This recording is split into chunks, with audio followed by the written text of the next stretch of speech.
Good morning. Morning, Father.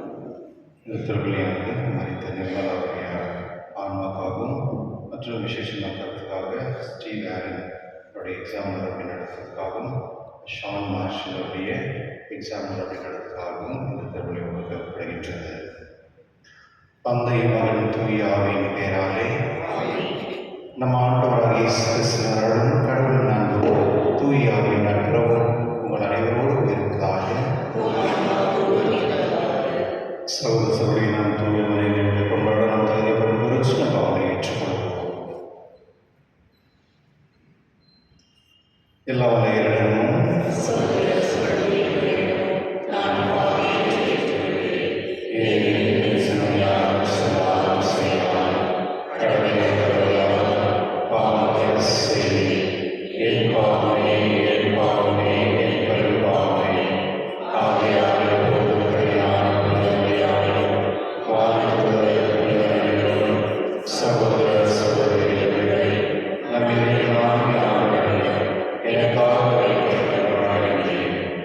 எல்லா இறைவன் நம்ம இதை இருக்க வைத்து நம்ம பாவனை மன்னித்து நம்ம நிலை வாழ்வுக்கு அழைத்து செல்வாராக.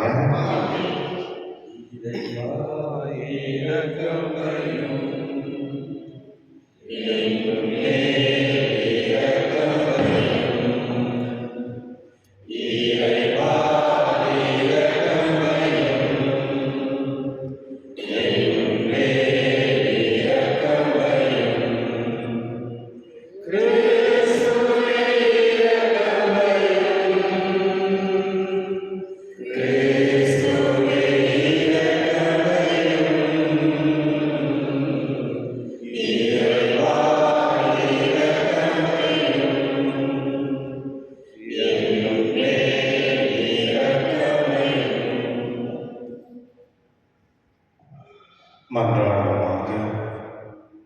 இறைவா, உன் அன்பு மகனுக்கு நாங்கள் செவிசாய்க்க எங்களுக்கு கட்டளையிட்டு உமது வார்த்தையால் எங்கள் உள்ளத்திற்கு ஊற்றமளிக்க திருவிழம் கொண்டீரே. அகோடியில் நாங்கள் தூய்மையாக்கப்பட்டு உமது மாட்சி கண்டு மகிழ்வுமாக. உம்முடைய தூய ஆவின் ஒன்றிப்பில் இறைவனாக என்றென்று வாழ்ந்து ஆட்சி செய்கின்ற ஆண்டவரும் உம் திருமகனாக இயேசு கிறிஸ்துவை மன்றாடுகின்றோம். ஆமென்.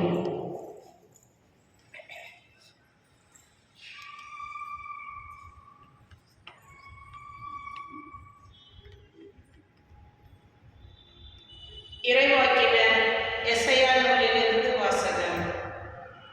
எருசலேமே, உன்னை ஆளுகின்றவர்களும் உன் மக்களும் சோதம் கொமாராவை போன்றவர்களாய் இருக்கின்றனர். நம் ஆண்டவரின் அறிவுரையை கேளுங்கள், அவர் தம் கட்டளைகளுக்கு செவி சாயுங்கள். உங்களை கழுவி தூய்மைப்படுத்துங்கள், உங்கள் தீச்செயலை என் திருமுன்னில் இருந்து அகற்றுங்கள். ஈமை செய்தலை விட்டொழியுங்கள். நன்மை செய்ய கற்றுக்கொள்ளுங்கள். நீதியை நாடி தேடுங்கள். ஒடுக்கப்பட்டோருக்கு உதவி செய்யுங்கள். திக்கற்றோருக்கு நீதி வழங்குங்கள். கைம்பெண்ணுக்காக வழக்காடுங்கள். வாருங்கள், இப்பொழுது நாம் வழக்காடுவோம் என்கின்றார் ஆண்டவர். உங்கள் பாவங்கள் கடும் சிவப்பாய் இருக்கின்றன, எனினும் உறைந்த பனி போல அவை வெண்மையாகும். இரத்த நீரமாய் அவை சிவந்திருக்கின்றன, எனினும் பஞ்சை போல் அவை வெண்மையாகும். மனம் வந்து நீங்கள் எனக்கு இணங்கி நடந்தால் நாட்டின் நற்கனிகளை உண்பீர்கள். மாறாக இணங்க மறுத்து எனக்கு எதிராக கிளர்த்தெழுந்தால் இன்னமாய் வாளுக்கு இரையாவீர்கள்.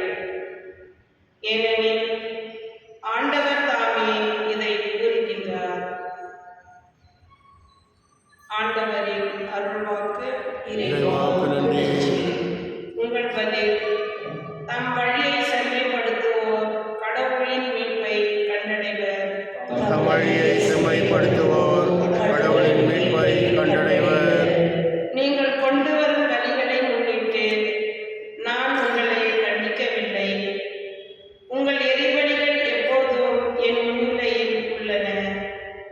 உங்கள் வீட்டின் காளைகளையோ உங்கள் தொழுவத்தின் ஆட்டுக்கிடாய்களையோ நான் ஏற்றுக்கொள்வதில்லை. தம் வழியை செம்மைப்படுத்துவோர் கடவுளின் மீட்பை கண்டடைவர். என் விதிமுறைகளை ஒதுக்குவதற்கு உங்களுக்கு என்ன தகுதி? என் உடன்படிக்கை பற்றி பேசுவதற்கு உங்களுக்கு என்ன அருகதை? நீங்களோ ஒழுங்குமுறையை வெறுக்கின்றீர்கள். என் கட்டளைகளை தூக்கி எறிந்து விடுகின்றீர்கள். தம் வழியை செம்மைப்படுத்துவோர் கடவுளின் மீட்பை கண்டடைவர். இவ்வாறெல்லாம் நீங்கள் செய்தும் நான் மௌனமாய் இருந்தேன். நானும் உங்களை போன்றவர் என எண்ணிக்கொண்டீர்கள். ஆனால் இப்பொழுது உங்களை கண்டிக்கிறேன். உங்கள் குற்றங்களை உங்கள் கண்முன் ஒவ்வொன்றாய் எடுத்துரைக்கின்றேன். நன்றி பலி செலுத்துவோர் என்னை மேன்மைப்படுத்துவர். தம் வழியை செம்மைப்படுத்துவோர் கடவுளால் நான் அருளும் மீட்பை கண்டடைவர். தம் வழியை செம்மைப்படுத்துவோர் கடவுளின் மீட்பை கண்டடைவர். அனைவரும் எழுந்து மந்தையை காப்பது போல ஆண்டவர் நம்மை காக்கின்றார். எனக்கு எதிராக நீங்கள் இழைத்த குற்றங்கள் அனைத்தையும் விட்டுவிடுங்கள். புதிய இதயத்தையும் புதிய மனதையும் பெற்றுக்கொள்ளுங்கள் என்கின்றார் தலைவராகிய ஆண்டவர். ஆயத்தன் மந்தையை காப்பது போல ஆண்டவர் நம்மை காக்கின்றார். ஆண்டவரோடு இருப்பாராக. மாண்போடும் இருப்பவராக. புனித மத்தேயு எழுதிய நற்செய்தியிலிருந்து வாசகம். ஆண்டவரே மாட்சி உமக்கே. அக்காலத்தில் இயேசு மக்கள் கூட்டத்தையும் தன் சீடரையும் பார்த்து கூறியது: மறைநூல் அறிஞரும் பரிசேயரும் மோசேயின் அதிகாரத்தை கொண்டிருக்கின்றார்கள்.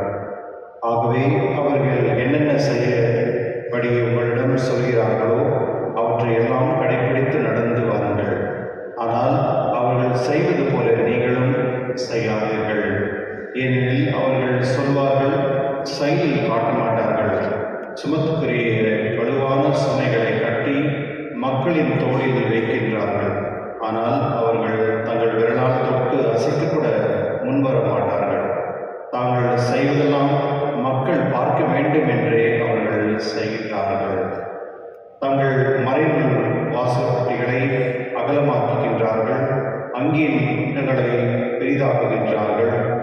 விருந்துகளில் முதன்மையான இடங்களையும் தொழுகை கூடங்களில் முதன்மையான இருக்கைகளிலும் விரும்புகின்றார்கள்.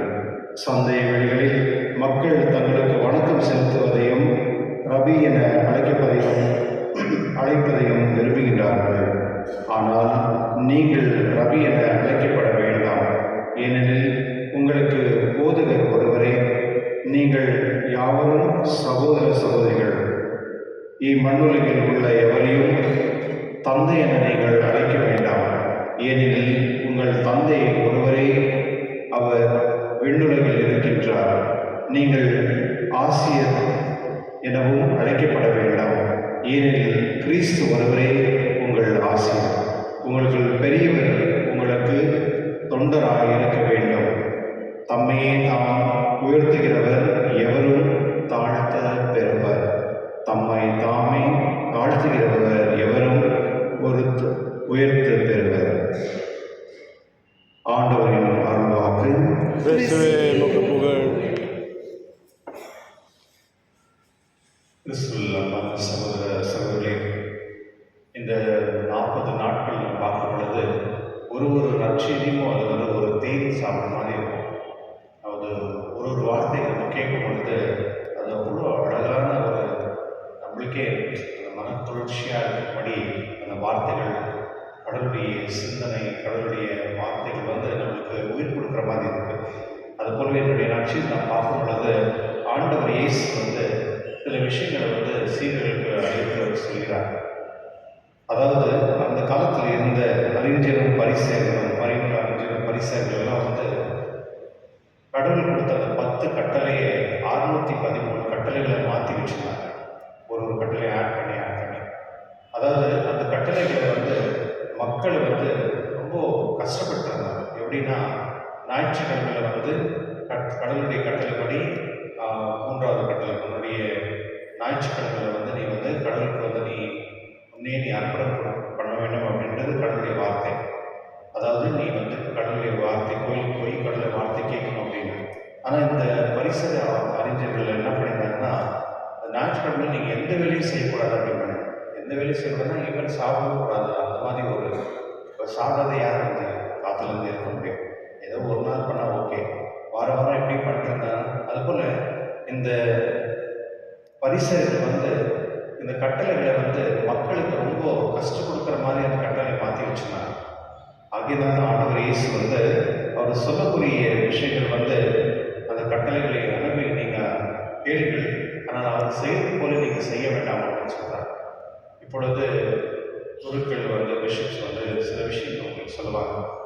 இப்போது நம்ம பிஷப் அவங்க சொல்லுவார், ஏழ்மையானவங்களுக்கு வந்து நீங்கள் ரொம்ப முக்கியத்துவம் கொடுக்குறோம் அப்படின்னு. அது கொடுக்குறாரா என்ன அப்படின்னு நமக்கு தெரியாது, அது வேறு விஷயம். ஆனால் அவர் எப்போதுமே சொல்கிறார், நம்ம கேட்குறோம். இப்போ குருக்கள் எப்போதுமே சொல்லுவாங்க, திருப்பலிக்கு வாங்க, ஜெபம் செய்கிறோம், அன்பாக இருக்கும் அப்படின்னு. இப்போ நான் ஒரு குருவாக இருந்தால் நான் உங்களுக்கு வந்து நான் அன்பாக நான் இல்லாமல் இருந்தேன்னா அப்போ நான் சொல்லி என்ன பிரயோஜனம் இல்லையா? அதனால் ஒரு குருக்களோ பிஷப்களோ யாரெல்லாம் லீடர்ஸாக இருக்காங்களோ அவங்க சொல்லக்கூடிய விஷயத்தை வந்து அவங்களுடைய வாழ்க்கையில் அவங்க செஞ்சு காமிக்கணும். அப்பொழுது தான் வந்து மக்கள் வந்து அதை ஏற்றுக்கொள்வாங்க. இப்போ நாங்கள் இதெல்லாம் சொல்லிட்டு நாங்கள் அதை செய்யாத இருந்தால் அது என்ன பிரயோஜனம்? நம்மளே இதுபோல தான் நம்மளுடைய வாழ்க்கையில் நம்ம நிறைய முறை வந்து நம்ம செய்கிறோம். சில பெற்றோர்கள் வந்து கணவன், அதாவது தந்தைமார்கள் வந்து பிள்ளைங்களுக்கு சொல்லுவாங்க குடிக்காதுன்னு சொல்லுவாங்க. அவங்க குடிக்காத இருந்து பசங்களுக்கு நீ குடிக்காதுன்னு சொன்னால் அது கரெக்ட். அவங்களே குடிச்சுட்டு பசங்களை வந்து நீ குடிக்காதுன்னு சொன்னால் என்ன நியாயம்? நாங்கள் ஒரு வீட்டில் வந்து பெற்றோர்கள் சொல்லுவாங்க கோவப்படாது அப்படின்னு சொல்லுவாங்க. பெற்றோர்களையும் கோபப்பட்டிருப்பாங்க, அவங்களே கற்றுறது கூச்சல் போடுவாங்க. அப்போ பிள்ளைகளுக்கு எப்படி நீங்கள் சொல்லலாம், நீங்கள் வந்து கோவப்படாத, கத்தாத, கூச்சல் போடாது அப்படின்னு? சில பெற்றோர்கள் வந்து பிள்ளைகள் சொல்லுவாங்க ஜபிக்கணும் அப்படின்னு சொல்லுவாங்க. ஆனால் அவங்களும் ஜபிக்க மாட்டாங்க. அவங்க வந்து சொல்லுவாங்க நீ போய் ஜபிக்க சொல்லுவாங்க. கிறிஸ்துவர்களே, இது போல் சில நேரத்தில் வந்து நம்ம வந்து மற்றவங்களுக்கு இது செய் அப்படின்னு நம்ம சொல்கிறோம், ஆனால் அது நம்ம செய்யறதில்லை. ஆனால் மற்றவங்களுக்கு வந்து அதை திணிக்கணும், அவங்க மற்றவங்களுக்கு செய்யணும் அப்படின்னு. அதுதான் ஆண்டவர் வந்து ரொம்ப தெளிவாக சொல்கிறார். ஒரு கடவுளுடைய சீடர்கள் வந்து அவர்கள் தான் ஃபஸ்ட்டு மாடலாக இருக்கணும். இப்போ நானே மாடலாக இல்லைன்னா அப்போ எப்படி நான் மற்றவங்களுக்கு நீ மாடலாக இருக்குன்னு சொல்ல முடியும்? கரெக்ட் தானே? அதனால தான் என்னுடைய திருச்சல் லட்சியங்கள் வந்து கடவுள் நமக்கு ரொம்ப அழகாக நம்ம சொல்லுதுன்னா, நாங்கள் வந்து எப்பொழுதுமே கடவுளுக்கு ஏற்ற மாதிரி நம்ம வாழணும் அப்படின்னா அது அதை கடைப்பிடிக்கணும். கடைசியில் 2 வார்த்தையில இது முடிக்கிறார். உங்கள் பெரியவர்கள் உங்களுக்கு தொண்டராக இருக்க வேண்டும் அப்படின்னு சொல்றார். யாரெல்லாம் வந்து நீங்கள் அதிகாரத்தில் நீங்கள் இருக்கணும்னு நீங்கள் நினைக்கிறீங்க, முதல் நீங்கள் தொண்டராக இருக்க அப்படின்னு சொல்கிறார். கிறிஸ்துவனாலே ஒரு முறை காமராஜருடைய ஸ்டோரி ஒரு ஃபாதர் சொல்லியிருந்தார். அவர் அவருடைய ஃப்ரெண்ட் ஒருத்தர் அவர் ஒரு வீட்டுக்கு மேரேஜ் பொண்ணு பையனுக்கு மேரேஜ் இருக்கிறதுனால கூப்பிடுறாரு, நீங்கள் வீட்டுக்கு வாங்க அப்படின்ட்டு. அவர் சொல்கிறதுல வரதில்லை அப்படின்னு சொல்லிடுறாரு. ரொம்ப க்ளோஸ் ஃப்ரெண்டு தான், பட் இருந்தாலும் அவர் சீஃப் மினிஸ்டருங்கிறாரு. அவருக்கு ரொம்ப வசனாகுது, எங்களோட க்ளோஸ் ஃப்ரெண்டாகிறாரு, நாங்கள் பொண்ணு மேரேஜ் வரதில்லைன்னு சொல்லிட்டு அவரும் போயிடுறாரு. போயிட்டு பிறகு அந்த திருமண நாள் நடக்கும் பொழுது திடீர்னு பார்த்தா காமராஜர் சீஃப் மினிஸ்டர் வந்துடுறாரு. உடனே போய் சொல்கிறாங்க, சீஃப் மினிஸ்டர் வந்தாரு அப்படின்னு. அப்போது அவர் ரொம்ப சந்தோஷமாக வர வைக்கிறாரு. எல்லா ஆக்டிவிட்டி கேட்குறாரு. அவர் என்னப்பா நீ வந்தா, நான் இன்னும் கேட்டேன், நீ வரதில்லைன்னு சொல்லிட்டு மூஞ்சி கட்ச மாதிரி சொல்லிட்டேன் நீ அப்படின்னு சொன்னார். கேட்குறாரு. அப்போ காமராஜர் சொல்கிறாரு, அது கரெக்ட் தான், நான் ஒருவேளை அன்றைக்கி வரேன்னு சொல்லியிருந்தேன்னா நீ என்ன பண்ணியிருக்கேன், ஊரில் இருக்கவங்க எல்லாரையும் கூப்பிட்டு எல்லாமே செலவெல்லாம் பண்ணி நிறைய போஸ்டெல்லாம் ஒட்டி இதெல்லாம் பண்ணியிருப்பேன். அந்த செலவு நீங்கள் பண்ணக்கூடாது, ஏன்னா நீயே ஏற்கனவே ஏழ்மையாக நீ கடன் வாங்கி எல்லாம் செய்ய வேண்டியதுனால தான் நான் சொல்லுவேன். கிறிஸ்துவனுடைய பாருங்களேன், ஒரு உயர்ந்த பதவியில் இருப்பவர்கள் எப்பொழுதுமே தாழ்ச்சியாக அப்ரோச்சபிளாக இருக்கும். அப்ரோச்சபிள் அப்படின்னா மற்ற சந்திக்கும் பொழுது நம்ம அபிலிட்டியாக இருக்கணும். அதுதான் அந்த போஸ்ட்டுக்கு ஒரு பதவிக்கு ஒரு மரியாதை. அதே சமயத்தில் தம்மையே தாம் உயர்த்துகிறவர் எவரும் தாழ்த்துகிறவர், தம்மையே தாம் தாழ்த்துகிறவர் எவரும் உயர்த்துகிறவர். இதுதான் இந்த உலக நீதி. நான் எப்போ நான் என்னையே தாழ்த்துகிறேனோ, கடவுள் இந்த இயற்கை நம்ம மேலே இருக்கு. நம்ம எப்போ நம்ம உயர்த்த இடத்துல நம்ம இருக்கணும்னு விருப்பப்படுறோமோ, அப்போ நம்மளுக்கு எப்போதுமே கீழே வைக்கும். கிறிஸ்துவனுடைய ஹம்பிள் யுவர்செல்ஃப் அப்படின்பாங்க. நம்ம எப்பொழுதுமே ஒரு என்ன பணிவான ஒரு வாழ்க்கையில் நம்ம வாழ கற்றுக்கணும். நம்ம பணம் இருக்கிறதுனால இல்லை பதவி இருக்கிறதுனால நம்ம எப்போதுமே ரொம்ப பெருமைத்தனமாக அது எதுவும் செய்யுது ஒன்றும் யூஸே இல்லை. கடவுள்கிட்ட கொண்டு நம்ம எல்லாமே சாம்பல் தான். கடல் மேலே சாம்பலாக இருக்கணும்னு நான் எங்கிட்ட கிரீடங்கிறது சொல்கிறது என்னன்னு அப்படி ஒன்றும் பிரச்சனை இல்லை. கடவுள் நம்மளுக்கு கொடுத்துருக்கிற ஆசீர்வாதத்தை நம்ம பகிர்ந்து கொடுத்த மட்டும் நம்ம டிஸ்ட்ரிபியூட் பண்ணும்போது தான் கடவுளுக்கு பெருமை. நான் இந்த பையனுக்கு இதெல்லாம் அறிவு நான் கொடுத்துருக்கேன், அவர் மற்றவங்களுக்கு பகிர்ந்து. அதுதான் கடவுள் பெருமைப்படுவார். நம்ம எப்போதுமே கடவுளை பெருமைப்படுத்துறதுக்கு முயற்சி செய்யணும். அதுக்காக இந்த திருவிழா தப்பிப்போம்.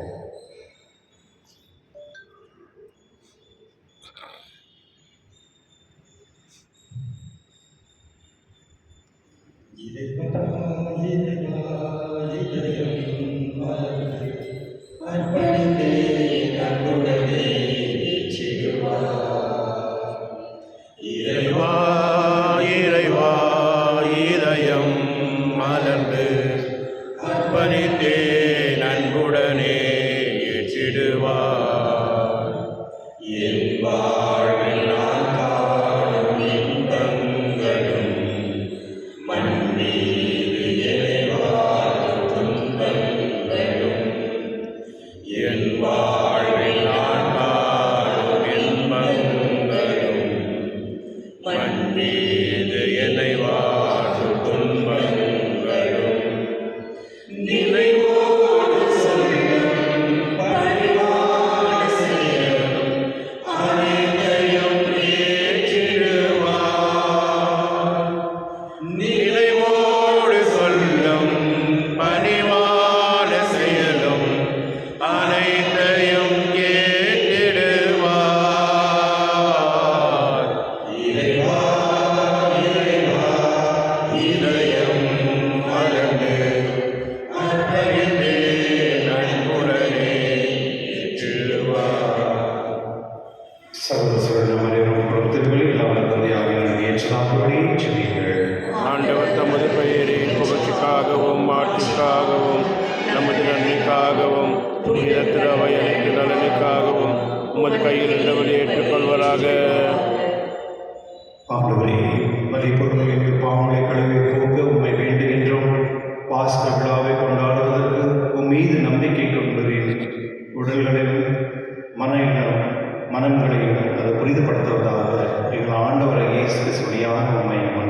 கொண்டாடுகின்றோம். ஆமென். ஆண்டவர் உங்களோடு இருப்பாராக. உம் ஆன்மாவோடும் இருப்பாராக. இதயங்களை மேலே எழுப்புங்கள். ஆண்டவரிடம் எழுப்பியுள்ளோம். நம் இறைவனான ஆண்டவருக்கு நன்றி கூறுவோம். அதுவே தகுதியும் நீதியுமானது. ஆண்டவரே, தூய்வரான தந்தை, என்றும் உள்ள எல்லாம் உள்ள இறைவா, எங்கள் ஆண்டவரான கிறிஸ்துவையாக என்னாலும் இடத்தில் நாங்கள் உமக்கு நன்றி செலுத்துவது மெய்யாகவே தகுதியும் நீதியுமாகும். எங்கள் கடமையும் இன்றுக்குரிய செயலுமாகும். கிறிஸ்து தமது சாவை சீரழிக்க முன்னறிவித்து புனித மறையில் தமது பேரொழியை வெளிப்படுத்தினார். அதனால் சட்டமும் இறைவாக்குகளும் சான்று பகிர்ந்தவர் தாம் பாடுகள் வழியாகவே உயிர்ப்பின் மாட்சிக்கு தாம் வந்து சேர வேண்டும் என்பதை அவர் விளங்க செய்தார். ஆகவே ஆற்றல் மிகுந்த விண்ணரோடு சேர்ந்து நாங்களும் இம்மண்ணுலகில் இடையராக உமது மாட்சியை கொண்டாடி முடிவின்றி பிடித்து சொல்கிறார். தூயவர் தூயவர் தூயவர், வான்படைகளின் கடவுளாம் ஆண்டவர். விண்ணகமும் மண்ணகமும் உமது மாட்சியால் நிறைந்துள்ளன. உன்னதங்களிலே ஓசானா. ஆண்டவர் பெயரால் வருகின்றவர் ஆசீர் பெற்றவர். உன்னதங்களிலே ஓசானா. ஆண்டவரின் மெய்யாகவே தூய்வர் தூய்மனத்திற்கும் ஊற்று.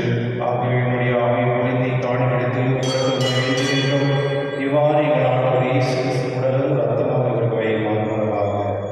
அவர் பாடப்படவுடன் கிடைத்து நம்மை கழித்த போது அப்பத்தை எடுத்து நன்றி செலுத்தி அதை பிட்டு தம் சீரில் கழித்து கூறியதாக: அனைவரும் இதிலிருந்து பெற்று உண்ணுங்கள், ஏனெனில் இது உங்களுக்காக கேட்கப்படும் என் உடல்.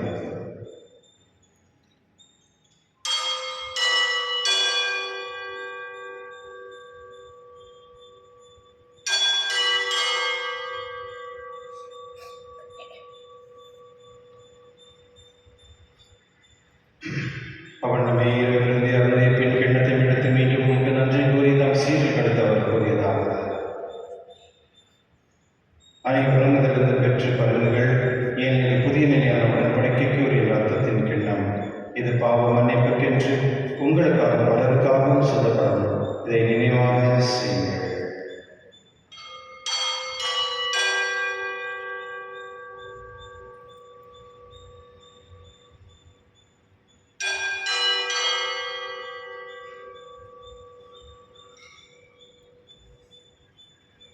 நம்பிக்கை மறைப்பொருள்.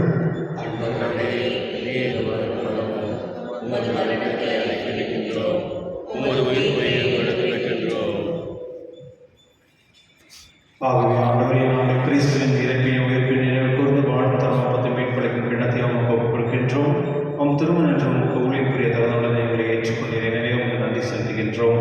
மேலும் கிறிஸ்துவின் உடலிலும் ரத்தத்திலும் பங்கு கொள்ளும் எங்களை தூயாக ஒன்று சேர்க்க வேண்டும் என உங்களை தாழ்மையுடன் மன்றாடுகின்றோம். ஆண்டவரை உலகில் பரவிருக்கும் ஒரு திருவை நினைவு கூர்ந்தள்ளும். எங்கள் திருத்தந்தை லியோ, எங்கள் ஆயர் பீட்டர், எல்லா தன்மையாகிற அனைவரோடும் உமது திருவையில் அன்பின் நிலை பெற செய்துள்ளோம்.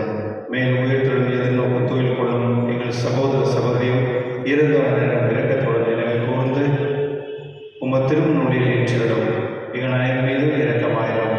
கடவுள் கன்னித்தாயினம் புனித மரியா, அவருடைய கணவரான புனித யோசேப், புனித திருத்தூதர்களை உலகில் முகமுதவராக இருந்தவராகிய புனித அன்னையரோடும் நாங்கள் நிலைப்பாடு பங்கு கொள்ளும் தகுதி பெற்று உம் திருமகன் இயேசு கிறிஸ்துவை புகழ்ந்தேதும் அதோட உம்மை கொண்டாடுகின்றோம்.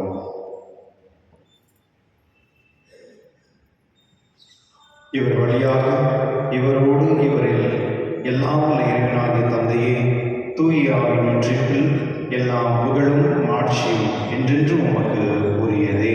ஆமென்.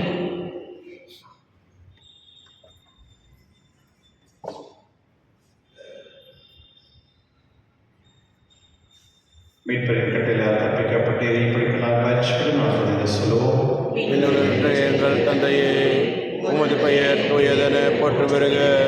உமது ஆட்சி வருக. உமது திருவிழா விண்ணுலகில் நிறைவேறுவது போல மண்ணுலகிலும் நிறைவேறுக. எங்கள் உணவை இன்று எங்களுக்கு தாரும். எங்களுக்கு எதிராக குற்றம் செய்வோரை நாங்கள் மன்னிப்பது போல எங்கள் குற்றங்களை மன்னியும். எங்களை சோதனைக்கு உட்படுத்தாதே, தீமையிலிருந்து எங்களை மீட்டருளும். ஆகவே தீவிரத்திலிருந்து எங்கள் விடுவித்து எங்கள் வாழ்நாளில் நம்மை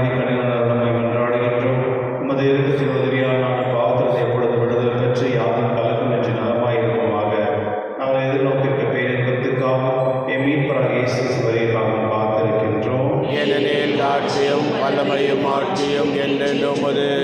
ஆண்டவரே இயேசுவே, அமைதி உங்களுக்கு விட்டு செல்கிறேன், அமைதி உங்களுக்கு அளிக்கின்றேன் என்றும் திருத்தொழுக்கு மனிதரே, எங்கள் பாவங்களை பாராமல் உங்கள் திருவாவின் நம்பிக்கை கண்ணோக்கி உங்கள் திருவுள்ளத்திற்கு ஏற்பதற்கு அமைதி மற்றும் அளித்தவராக என்றென்று வாழ்ந்து ஆட்சி செய்கின்றவர் நீரே. ஆமென். ஆண்டவருடைய அமைதி உங்களுடன் என்றும் இருப்பதாக. ஆன்மாவோடும் இருப்பதாக. ஒருவருக்கொருவர் அமைதி பகிர்ந்து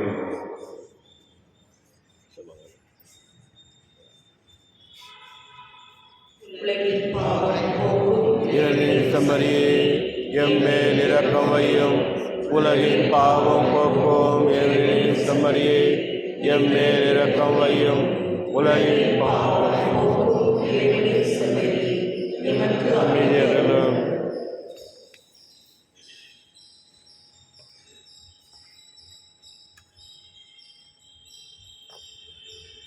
இதோ இறைவன் சென்றி இதோ உலகின் பாவங்களை போக்குபவர், செம்மிலிருந்து கலகி பெற்றோர் வேறு பெற்றோர். ஆண்டவரே, நிறைவேற்றிருந்தல்ல நாம் தகுதியற்றவர், ஆனால் ஒரு வார்த்தை மட்டும் சொல்லியிருந்தோம், எனது ஆன்மா நலமுடையும்.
பா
மன்றாடுவோமாக.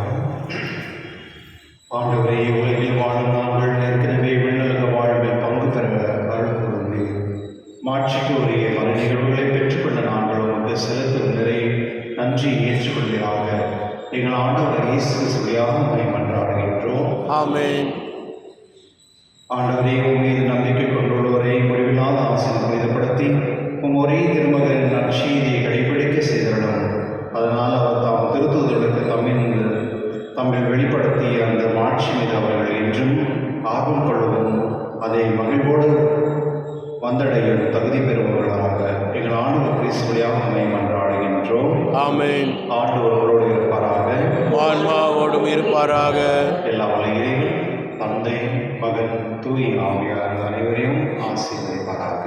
ஆமென். சென்று வாருங்கள், திருவிழை நிறைவேறிற்று. இறைவா நன்றி. நமக்கு நன்றி. வண்டர்ஃபுல் டே.